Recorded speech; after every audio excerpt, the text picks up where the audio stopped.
Today on Rappler.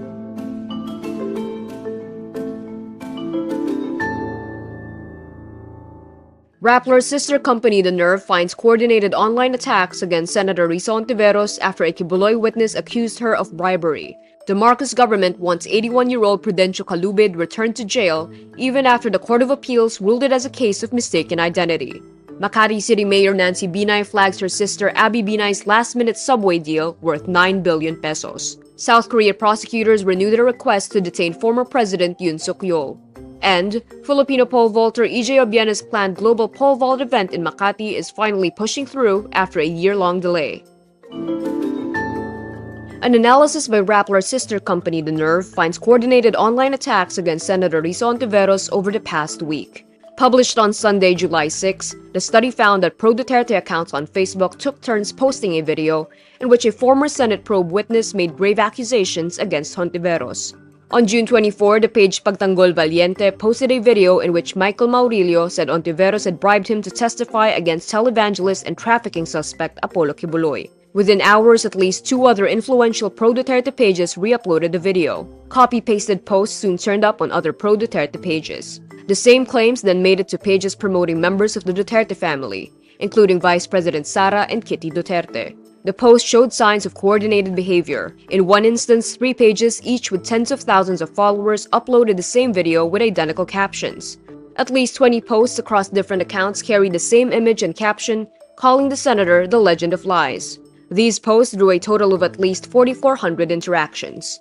Hontiveros has filed cyber libel complaints against Maurilio and others who spread the video. She said Maurilio sent distress calls to her office on the days right before the video came out.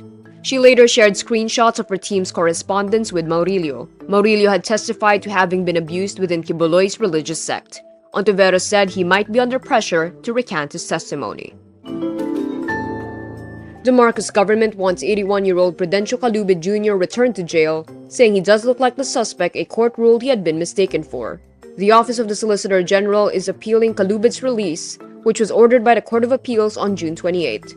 It says the photo in Kalubid's Facebook page, quote, bore significant similarities to the wanted suspect. The court had granted Kalubid's petition for writ of habeas corpus, saying his arrest and detention were a case of mistaken identity.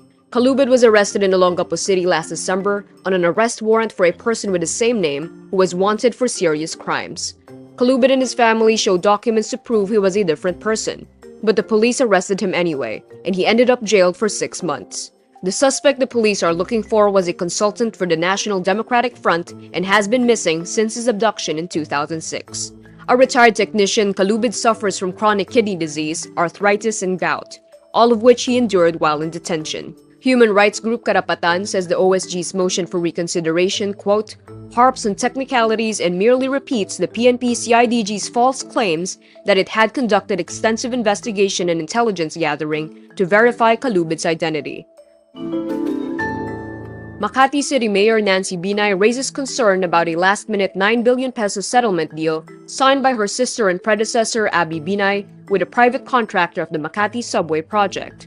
Nancy describes the deal as a, quote, midnight settlement as it was signed on June 23, just 7 days before Abby's term as mayor ended. Under the deal, the Makati city government would fully own the subway project and all its assets. For this, the city must pay 9 billion pesos within 90 days after the Singapore International Arbitration Center, or SIAC, issues a consent award. If the city fails to pay on time, it could face extra penalties of $30 million or 1.7 billion pesos plus interest. A certification from the City Budget Department on July 3 confirmed that Makati's 2025 budget does not allow for this payment. Nancy also criticizes the past administration for approving the deal without consulting the public, getting budget approval, or due diligence.